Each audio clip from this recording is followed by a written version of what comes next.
What's up, y'all? We are back with the Philly Connect podcast. I'm Corinne, one of your hosts today.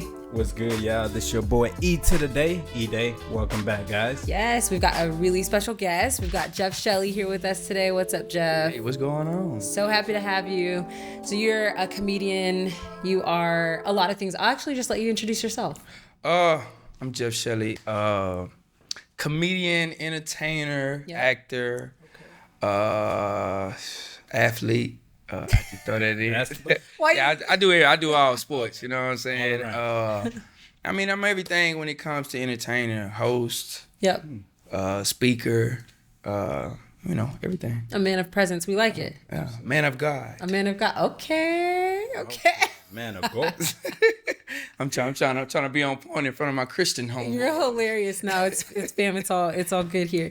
So yeah, we're actually talking about Christianity, something related to God today, but like from a cultural perspective, because we are experiencing a lot with just where we are now in life, and I think just in your space specifically, like entertainment, there's a lot that you deal with that we see as people who consume entertainment. We just want to talk about that stuff. So let's go. Let's do it. Can you actually share how you even got into entertainment, how you became a comedian and got to the place where you are now? I'm going to say this. I didn't even choose this. Like, I think life just happened and, I just went with the flow and it felt comfortable to do it. So I just did it. But, I mean, I grew up, watching the Martins and the Richard Pryor and the Bernie Mac. Of course, you see that, and then when you're able to do it yourself, like growing up, it's just like it was a natural thing. But I never in a million years thought I was gonna be a comedian, get on stage in front of people I don't know. Yeah, boy, you crazy? I ain't doing that. I'm too shy. Really? But yeah, I was shy growing up, but I was still me at the same time. But I can tell you how I just stumbled on comedy. Okay, so. This is around the time like Vine. Mm-hmm. Oh my God! Yes. Vine was 15 seconds. Was the thing, and my homeboy used to tell me like, "Bro, you funny. You can do this." Like I'm like, "Bro." Yeah. First off, I ain't got no phone to do it. Okay. I can't even afford the phone right now to keep up with doing the Vine. And I was working. I swear I didn't work everywhere. I didn't work everywhere. I'm talking about hospital, fast food. I was at Whataburger. I was a truck driver. Worked at Dr. Pepper. I don't think Chick-fil-A was around. How long Chick-fil-A been around? Chick-fil-A's been around for a minute. Well, I didn't know. We didn't eat at Chick-fil-A was high end at that time. Okay. But I got fired from Dr. Pepper. I got fired from Dr. Pepper. Happened.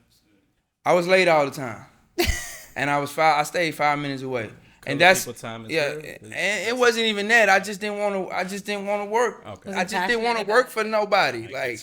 So they fired me, and my homeboy. All I had was to hang on to was you good at comedy. Do some comedy. Yeah. So I went and tried comedy and. I ain't do good at all, but I got off stage like, this is what I'm going to do for the rest of my life. They gave me the attention, the lights was on me. I was like, I think I can do this. And that was it. Wow. That was it. That was in October 15th, 2013. Wow. And that was it. That was it. I didn't do good at all. Yeah. It was like a stand-up. It was some stand-up. I went on stage. Oh my gosh. I was talking about Houston traffic, big dude working at Subway.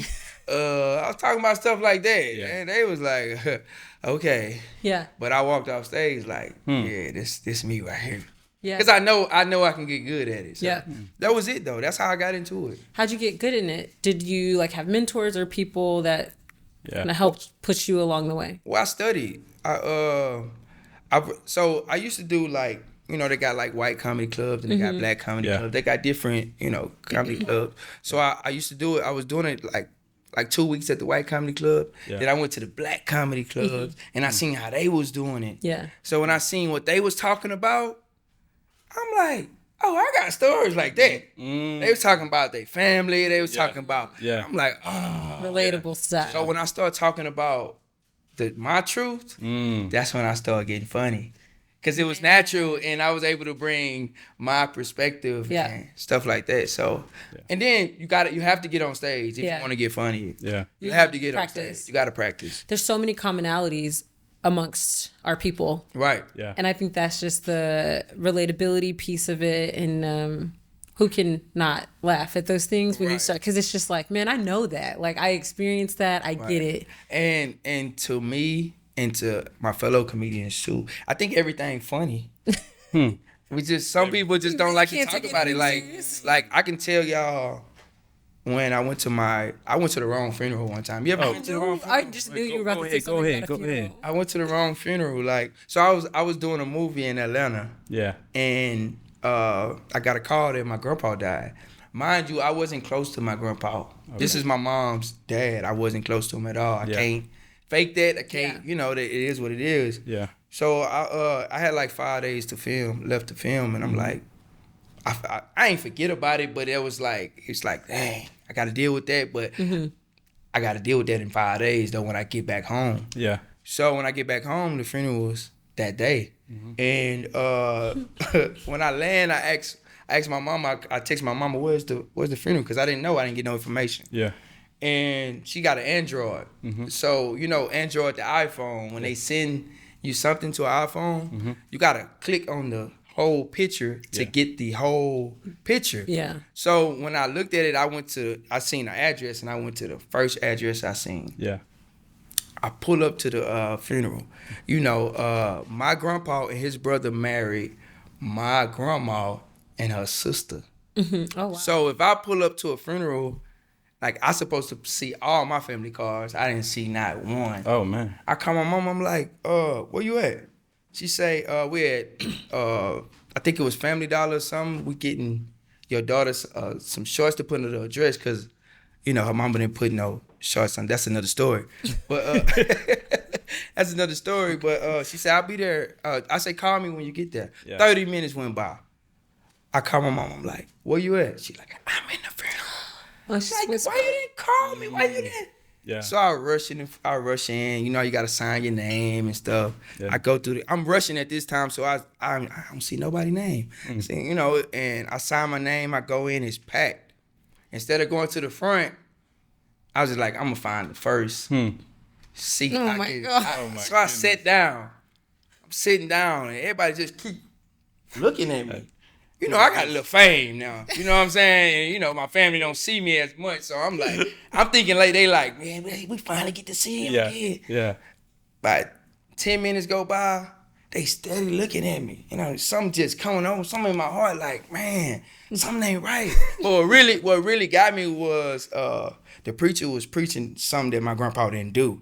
And that made me something like, not adding up. Yeah, right? Like they were saying like he was a golfer. I'm like, he got one leg. How can you? Oh my gosh. How can you be a golfer? So I got up. I went to the front and I asked the people. It was one lady right there, and it was like two people on the side. I asked them, who funeral is this? Everybody was like, I just left. That's sad. I got back to the car. I looked at the whole, and it was, I went to the address. I got to the funeral. And it was crazy. It was ironic that as soon as I walked in, my family was walking in the funeral. So I just fell in line. Like after the funeral, it was an old school guy that I seen at the last funeral. Yeah. He was like, you a funeral hopper too? I was like, I know that. I just almost cried at the wrong person's funeral. I couldn't even cry at my grandpa's funeral. I was all out of tears. Yeah, that's what happened. That's what happened. I went to the wrong funeral. I'm glad you made it Yeah, I made it. Right I in made time. it. Yeah, I made it. I just couldn't cry though. I was out there. That's I was okay. tears, yeah. Yeah, He knows. It's interesting. You say like we can find everything funny, and you use a moment that is sad to kind of illustrate like, hey, you can find like funny moments even in tragedy. Right, right. You can find anything funny, man. It's just That's a gift. yeah, it's a gift, and it's just like we weird people. We crazy. We are. As need comedians, laughter. like we crazy. Like Yeah. we really like not crazy, but it's just when you a comedian and you searching for content, you'll look at anything. You look That's at anything. special for sure. Yeah. Like you said, like life kind of brought you there. Right. When I think of life and how God has ordained steps and things like that, Yeah. even something as I don't want to say simple because a funeral is big, and you got to have that moment in that time with your family, but He's really ordained all the parts of your life and like allowing you to take up this space that you are in the industry and with entertainment. How has faith? I know I want to talk a little bit about unity too, because there's a lot having to do with us as people, as Black people coming together. But how has faith played a part in your journey and where you are now? It's just I think faith come in with just knowing, like I know this is what I like when I got on that stage and I got off, for me to say this is what I want to do for the rest of my life. It's big. That was faith right there. Like, man, that feeling in it, how I did it so natural, and it wasn't I didn't have to clock in for it. I did it on my own time. It was just like, I wasn't forced to do it. It was just, I mean, even though my friend did, he forced me to do it, but at the same time, it came off as easy. And like, I think that's what a faith is. It's like knowing, like, I found my passion. It's a passion talk. Yeah. You know what I'm saying? So that's what my faith is. Like There's a knowing belief. I know. Yeah. Even if I fail at it, I want to do it again. Wow. And that's what kept you and has kept you on that path. That's it. Until now. Because I didn't fail so many times. Yeah. Like everything I say or do is not funny. But I love this so much that I know that. Yeah. I know. A knowing is important because there's so many things that I know I wouldn't do if I didn't know I was supposed to be in this place or this position. Even this podcast is one of them. Like, there are many times maybe where I feel like, oh, that wasn't it, but we're here and we're talking and we're having this conversation. So what about you, Ide? Yeah. I want to go back to your story, your first comedy show. Let's say if you didn't get the positive reaction from the crowd that you got, do you think you would have like pushed yourself? I didn't. You did. They said, give it up for Jeff Cheddar. They were like, oh. It was quiet. It was about 10 people walked off. Oh my gosh. Oh man. But I think on the cool though, when we talk about faith, there's the side of you don't know until you try it. Right. All right. Once you try, you get that confirmation, and that confirmation is not always from like people or whatever. It's within. Within, yeah. Yes. Within, yeah. It takes.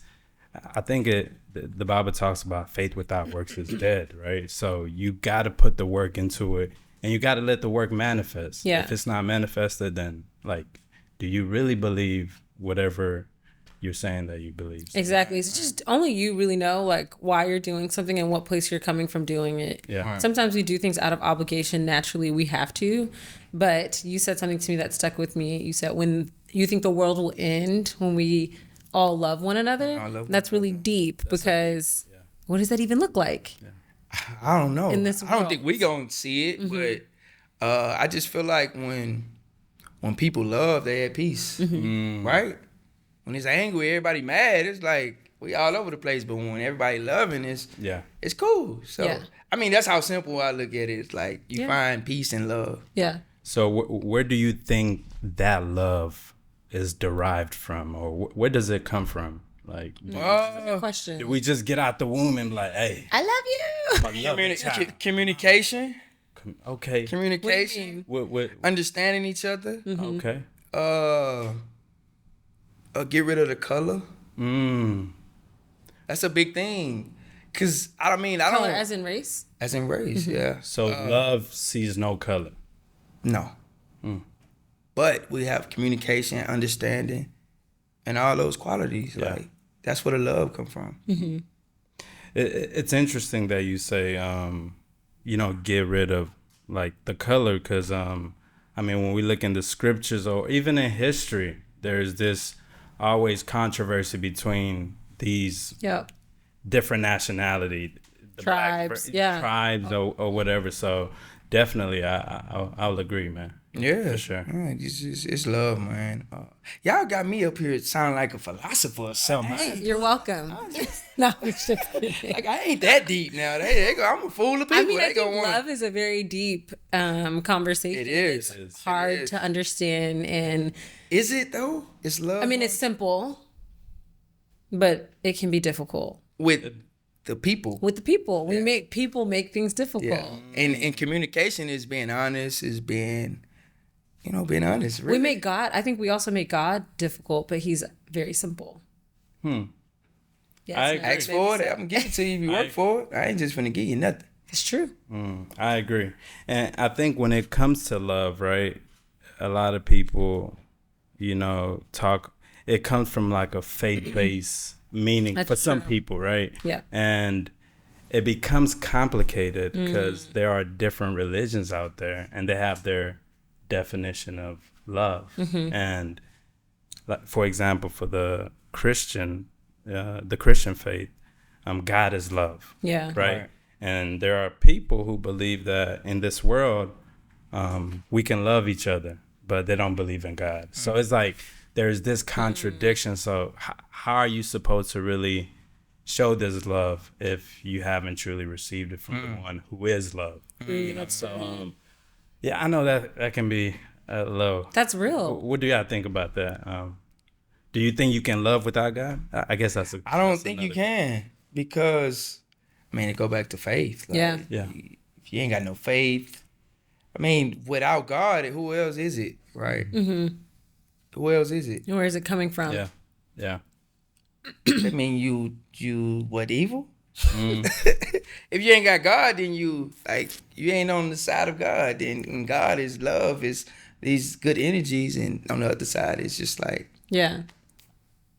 Speaking about God, so what do you? And I think we might share a bit of a different perspective about like what role do you think the church plays in where we are, especially as young people, or where it should be. And part of this is coming from, I have heard so many of our peers say, I'm more spiritual than like religious, and understood, like God never called us to be religious per se. Right. He wants relationship with us. Yeah.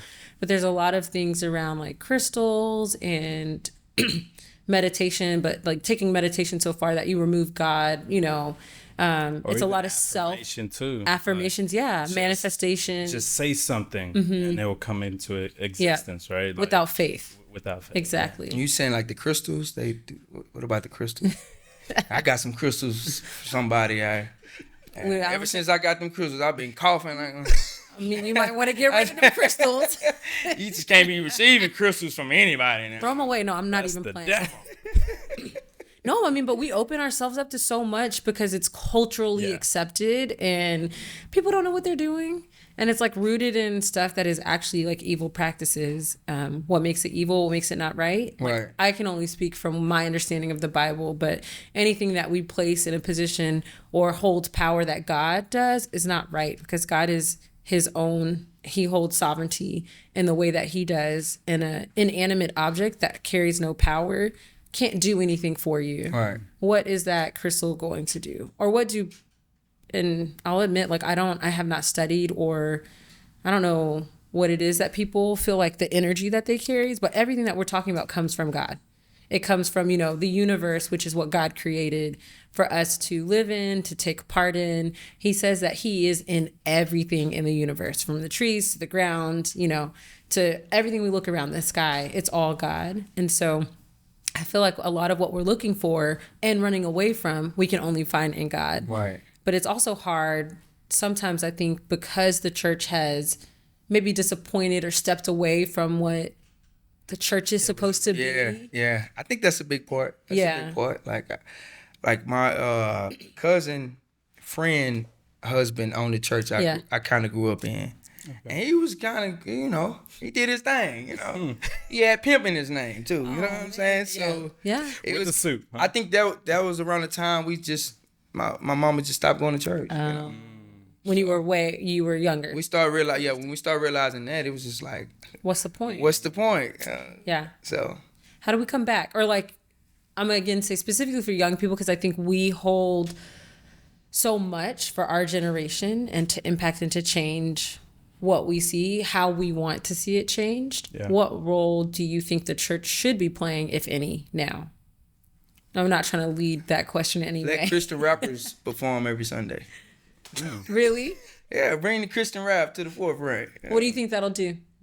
It'll attract younger, the people that really need to hear the word of God, Yeah. And I'm not saying, I don't, to be honest, I've never read the Bible in my life.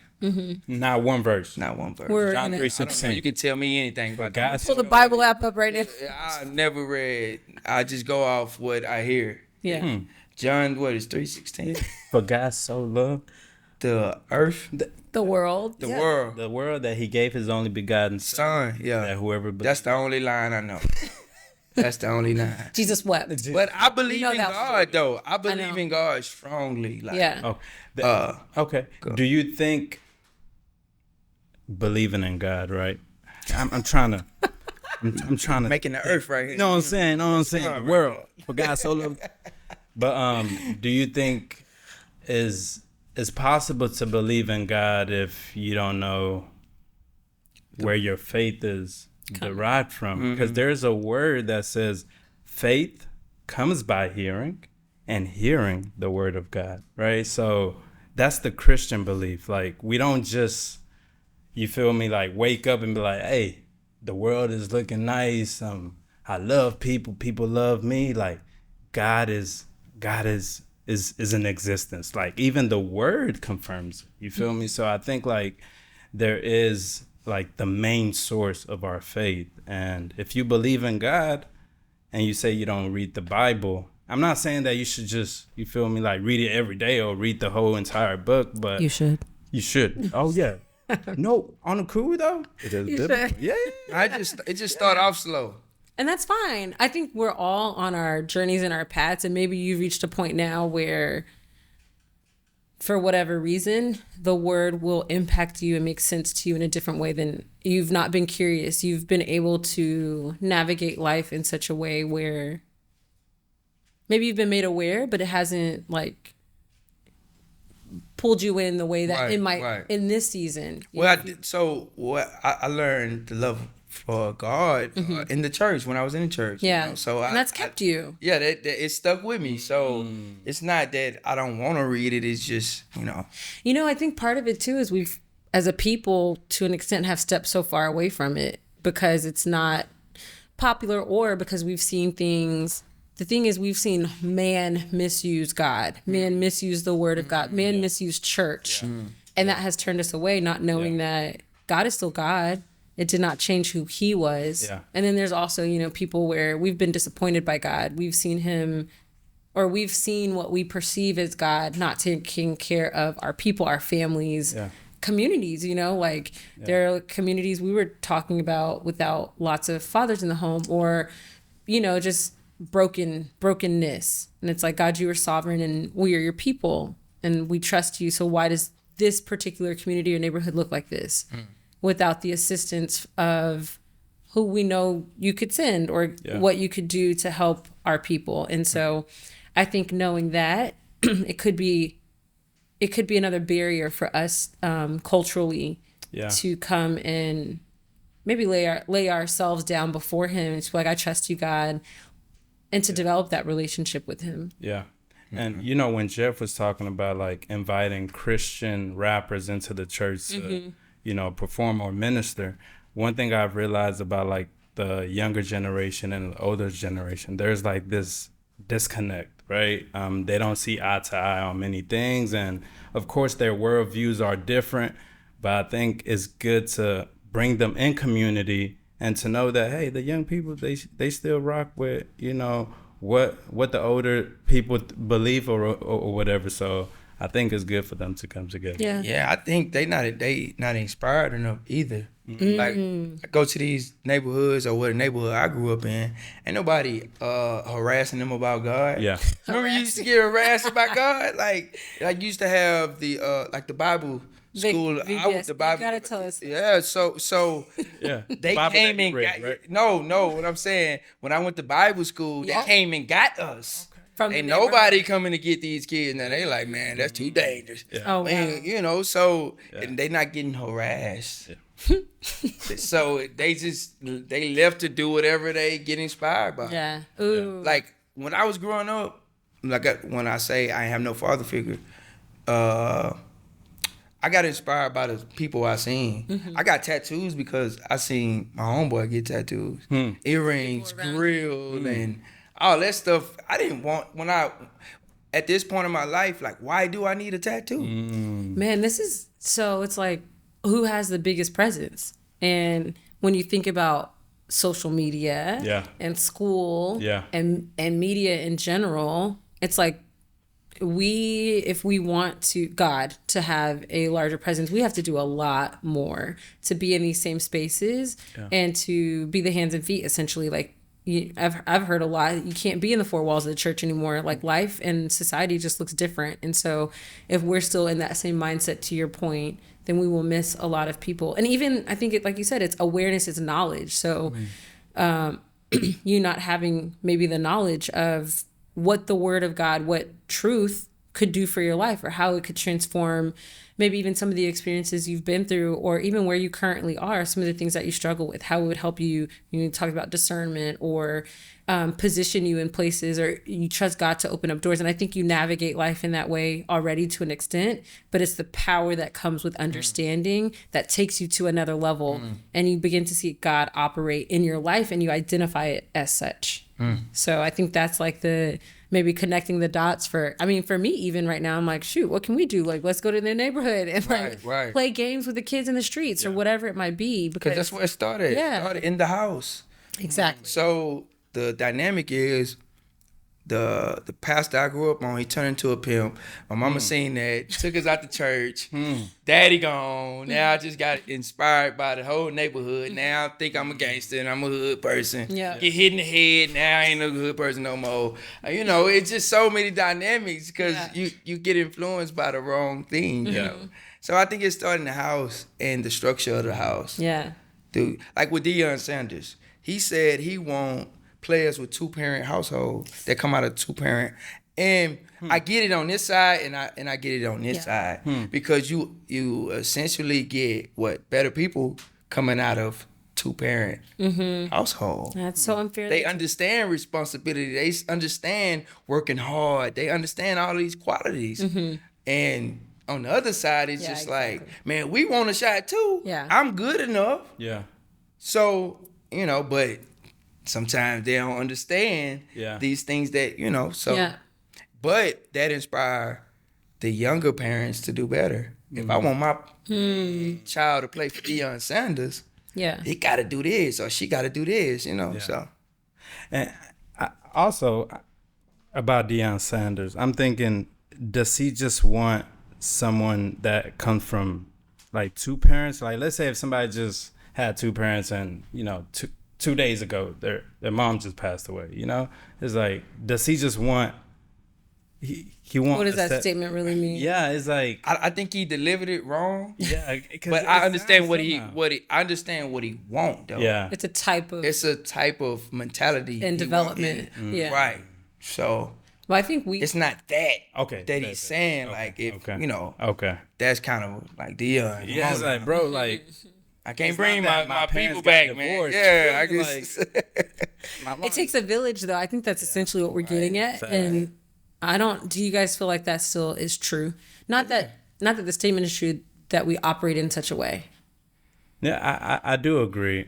Back to, his point, like, it starts at home. And I thought about the whole phrase, charity begins at home. Like, the way to love, it starts with parenting. Like, we can't just rely on education, because at the end of the day, people in education, they're human beings from different backgrounds. Some of them come from a healthy background, unhealthy. So it's like we can't just rely on man to just, inspire, the younger generation. It really begins at home. So it's all aspects of life. You're getting so much information. Yeah. Mm-hmm. You got to be able to filter and handle this information, you know. And once you can't, then how do you process it? Yeah. How do you go forward? Like that's just what it is. Yeah. And it was just so many things growing up around me. It's just like imagine like not having a father. Mm-hmm. Just my perspective. Yeah. Then you got your auntie, you got an auntie that's not doing good, and you got the uncle that's not doing. You got the like I grew up with. I had my great grandma and a step grandpa. Mm-hmm. Yeah. But we wasn't close like that. And then everybody, all the other grandpas and grandmas, either dead or doing their own thing. Yeah. So that's no connect right there. People that grow up with their grandmas is like different people too. Like that's a different type of love, right? That's true. That's true. And then the rest of the family is like one for themselves. It's just like we used to go on trips and do family things, but just stop. Mm-hmm. It's like now I just gotta face the world by myself. Yeah. And that happens in a lot of situations. So even if somebody believe in God in that situation, it's like I ain't got time to. Even if they go to church, but some people say I can connect to God in my house. It's like survival mentality. Yeah, it's like I can talk to God whenever I want to. I don't, especially when the church is going like that, Yeah, and then it's like, what church or what are you giving me? Yeah. What are you providing for me in this in like what I need?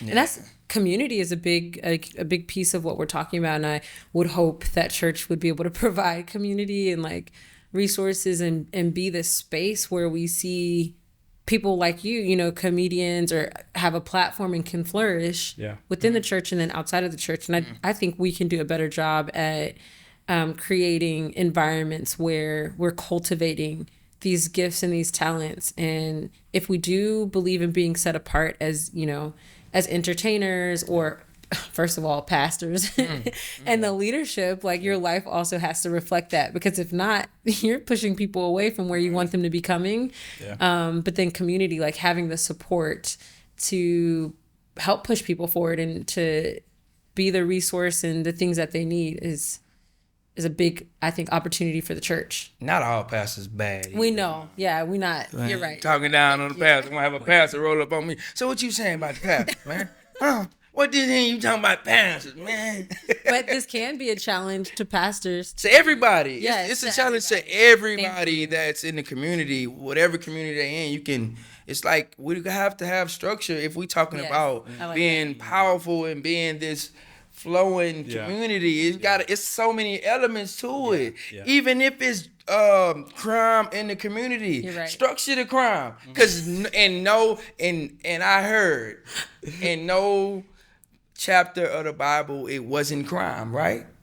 It was always like something bad going on, right? Okay. It never disappeared, so right? You read the Bible? No, I heard about it. I seen the trailer. I'm sorry. But now it's just like you got to structure everything in your community. Yeah. Like it's a time because to be honest, like if somebody do drugs, you ain't gonna be able to stop them from doing drugs. If they want to do drugs, they gonna do drugs. That's their decision. But it's a time to do drugs. The kids outside playing right now. Chill right now, man.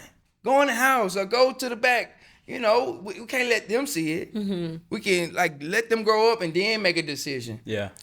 So I mean, this country built out drugs. I mean, it's just we're not advocates, right? So it's just like I'm not saying it's good, but I'm just saying like at least control it. Well, you can control.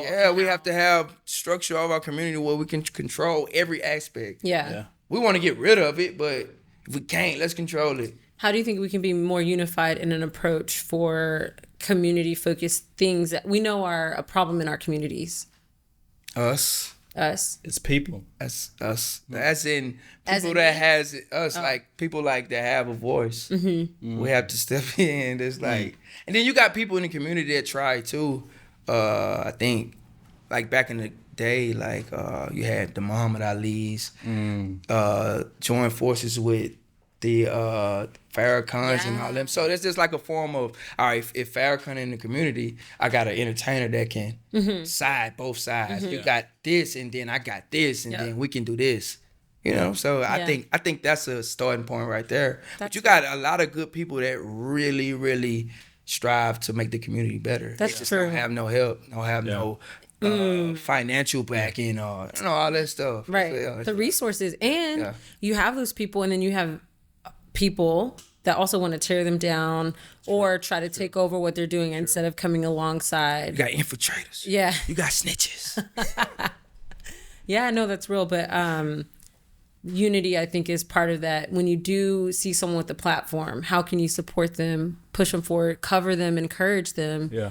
Instead of speaking negatively on them or anything that would take away from their efforts. Now, unless they need to be reprimanded or like, I don't know if reprimanded is the right word, but some of them need to be rebuked, correct? Rebuked, thank you.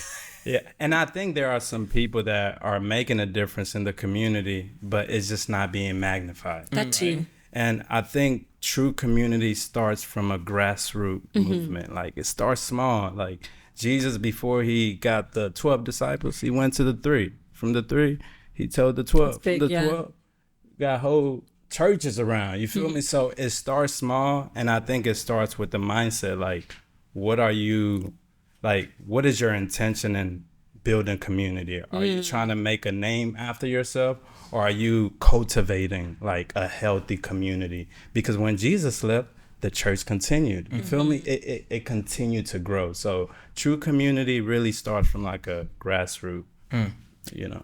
One of the, something I heard, I was at a conference and a lady said that the best leaders are the ones who create leaders better than themselves.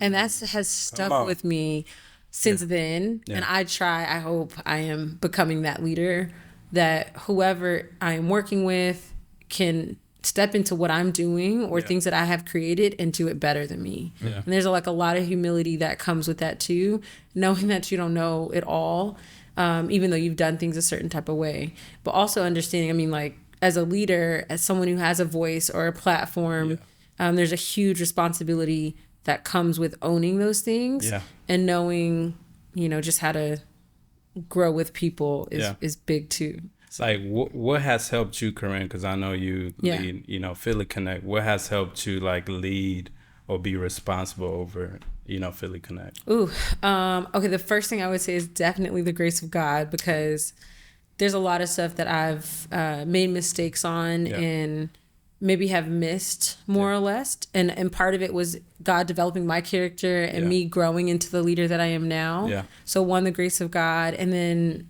the second thing is like having the right mentors and people closest to me that I allow space to speak into what I'm doing, how I'm doing it, and just always having kind of that open mindset to know that, again, like I don't know it all, but I have to also be confident in myself. I would say that's like the third thing, like confident in knowing that what I'm doing is like I need to be doing it and that God will continue to show me the way.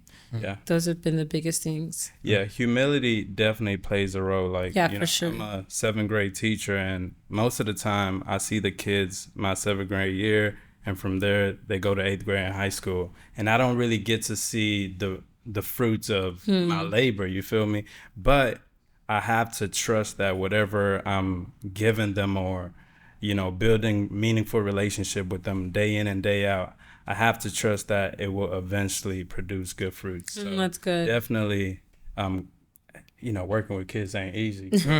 The Bible says foolishness is bound in the heart of a child. You feel me? Yeah, I had one kid straight up. I was absent one day, came to work the next day. He asked, "Hey, why were you absent?" I was like, I went to a school, I had a meeting. He was like, F you and your school. I'm like, dang. Oh my God. Dang. And I'm like, hey, why did you just curse me out? I just answered your question. Right. And he said, I just want to go to AOC. AOC is the bad, right. And it's like, I'm not gonna give you what you're asking for. Right. Like, I care about you. Like, I'm gonna speak life into you. You feel me? So definitely, it takes, like you said, the grace of God, because I'm working in a community that I'm not as familiar with. I didn't grow up, with a single parent, and some of the kids that I work with, they're like that. You feel me? So it takes definitely grace of God, humility, and just faith, for sure. Yeah. What about you? So what's kept you grounded in the space that you're in and just in life? Like, I mean, I think, dropping the ego. Like I learned that if you want to succeed and you want people around you to help you, you gotta let go of the ego. And I just teach people, not even teach. Yeah. Just let people know, like, whatever I do. Yeah. I want you to do. I want you to learn more. Yeah. I want you to just, learn everything around us. Yeah. Yeah. Be open. Meet people. Listen. I'ma listen to you. Yeah. Be intentional. Be on time. Like, be a man of word. Yeah. Even though I'm never on time, but you were. I was on time. I was trying to impress y'all. Oh yeah. But I'm rarely on time. Yeah. But I think that's what that's my boy right there. Is just to keep us, close and when it comes to entertainment. Yep. Yeah, so that's about it. There's space for us all. What do you think, or have you dealt with kind of trying to bring someone along and then they... Oh man, I dealt with that like... You already knew where I was like going. 10, 15 times already. I don't even... Is that? It's just in one particular case, it was I'm glad you're laughing. He's finna tell a joke. Go ahead. It's just like, when you like living and you like being free. Yeah. So certain people don't like that. And when other people connect to you, come on, and they don't connect to them, it's just like, man, you get to hearing stuff behind your back, and one day it just exposed itself on the news, and then you just like, I let people cut themselves off. That's good. That's it. Like I would sit there and just let you lie to me. Go ahead, keep going. And after that conversation, I wouldn't talk to you no more. Man. If I cut you off and I don't say nothing, that mean I mean it. But if I'm cutting you, but if I have a thought about cutting you, hey man, I ain't like this and such and such and such and such.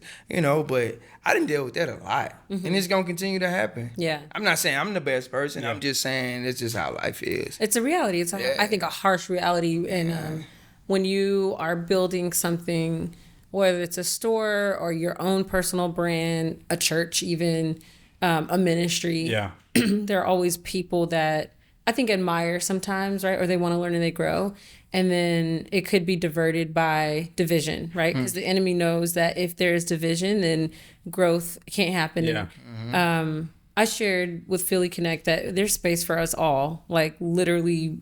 Look at the world. Look how much, we're in Houston. Houston is even big. Facts. And if you feel like God has given you something, like, let's support. It does not mean that you come in here and now we're fighting for the same people, because that's not how God causes things to grow. He wants you to own what he has given you, and you're confident and you're bold and you're secure in what you have, that you don't have to go like talking negatively or try to, make you look a certain way, because you know that God is directing your steps and that he will continue to grow you and develop you as he has set forth for you. Yeah. And I can also support these other things because there's room for us all. And if God has given you something, that's it. Yeah. What's meant for you is meant for you. Yeah. And I think like jealousy, envy, that's big. It plays a big role in, like you were talking about cutting people off. Like when you're building something that it's from a healthy foundation, right? Yeah. And you see people trying to tear it down. Most times it's like people don't have the best interest at heart for you. You feel? Well, it's not that. It's just they have their best interest. Yeah. True. It's not. Sometimes it don't even be about you. It's about them, and that be the problem. So now we single. Everybody's single because everybody just caring about themselves. Right. Man, having an others focused mindset. Is that what we're saying? Say that again. Having an others. I thought you was gonna keep going. I was about to start writing. Say that again. I said so. It's about having an others focused mindset. Others. I think I get it. Like being focused on others more than yourself, preferring someone else over yourself. What? Well, he was saying it from their focus, like It's just themselves. It's just themselves. You know, being selfish. I like what that I'm saying. Yeah. Talk about that too. Know what I'm saying? Because Not just only care about Yourself, Yeah, exactly. So that's the Bible. It is the Bible. Which chapter? No. No, for real though. Is it for? Philippians. Yes. Yeah. Chapter something, verse. It might not be because once I this think goes it's live, then everyone will be like, "You got that wrong." Philippians chapter 2 is talking about the humility of Christ, where And preferring one another over yourself, right? I think so, Okay, I either think 2 it or is. 3. Yeah. Thank you. But it really takes a level of self-denial. Like it's not about your own self-interest. It's not about clout. It's not about fame. It's not about notoriety. It's about building or cultivating a healthy community. And I think that's not... It's not natural. It's not natural. Yeah. Because we're inherently like selfish. Yeah, right? exactly. We want to, when we hear somebody, making some moves, oh, how did he do that? How can I be a part of it? Yeah, how can I be a part of it? Like we want to level up as we seen others level up. So. Which is cool and good. But I think it's then going back to what needs to ground us is that all of this is passing. Yeah. It's fleeting. And so at the end of the day, what do we have? What are you leaving behind? It's your legacy. It's what did you do really for God and for the kingdom of God and for the generations to come? And so that's, I think, when self becomes less important, where you have people who are willing to step on others in a negative way to elevate themselves. And it's like that will never end well, even if it ends well for you in terms of you've got millions in the bank or whatever, like you're the character and what people around you have seen and what your kids have developed into is a direct result of what you have done to get there. And I think that is, again, having that others focused mentality, which is not natural in and of ourselves. And why we need God. Corinne, as you were talking, I thought about, 1 Corinthians chapter 13, where it talks about, hey, if I have the faith to move mountains, if I have all knowledge, if I have this, but don't have love, it's all meaningless. Yeah. It will pass away. And at the end of the day, what really remains, what really solidified things is really love. Yeah. In the bigger picture, so I think that's very important. And that goes back to your point about love. That's how we landed, on love. On love. Amazing. Love. Man, this was good. It was love. It was love. It was a loving conversation. It was love. Love. What is that? Hey, love. It was love. Well, thank you, Jeff. Do you love me? I'm riding. Jeff, thank you so much for being with us today. I appreciate y'all. So much fun. Such a good conversation. I know I am going to think about love and how that looks in my day to day. So I hope we can all do that. And more love until next time. More love until next time. All right. Bye, you guys. Bye. We love y'all. No cap.